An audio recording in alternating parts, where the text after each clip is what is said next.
How's it going, football fans? Welcome inside the set of Gridiron Glory. I'm Blake Brodie, joined alongside Mr. MVL Reporter, Pat Chiesa. Thanks for joining us here at WOUB.org. It's our midweek preview of our game of the week. It's 4-0 Sheridan versus 4-0 Cambridge. And if the season ended today, it would be the number 3 versus number 7 matchup in the state playoffs, Division III. Pat, two very good teams going into the game Friday night. Sheridan's at home. That's a huge advantage. But Cambridge is coming off a huge road win last week, so they're battle-tested. Who has the advantage Friday night? You know, I think both teams had their own advantages. You look at Cambridge here, they had a 28-27 overtime win against Division II New Philadelphia last week, so they beat a quality team in New Philly.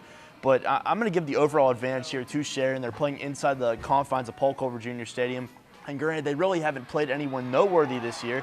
I mean, they just beat Crooksville 50 to nothing, really, like it was nothing. Right. But, I mean, no one gets their team ready for a game better than Coach Paul Culver Jr., so they will be ready this Friday. Yeah, that's a no doubt there. Now, obviously going to be a lot of good players on the field Friday night, but who are the standout players who are going to determine the outcome of this game? Oh, it's going to be a battle of the running backs. Mitchell Fouch from Sheridan, we know about him, but let me tell you about Deshaun Lewis from the Cambridge Bobcats.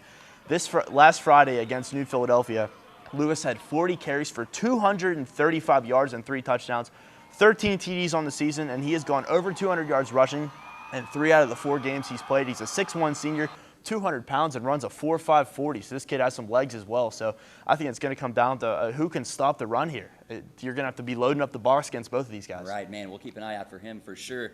Now I'm going to put you on the hot seat here, Pat. Give us a prediction of the game Friday night and give us a final score.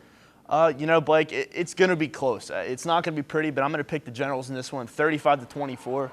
I think it's going to be a pretty close game at halftime, but I think Sheridan's medal is going to come out in the second half. And Coach Paul Culver Jr. is going to lead the Generals to an undefeated season. All right, well, it's hard not to take Sheridan the way they've been playing this season.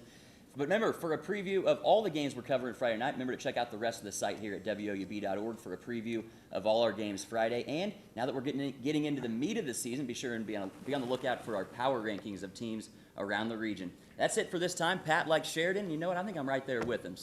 But we'll see Friday night. For Pat Chiesa, I'm Blake Brodie. We'll see you Friday.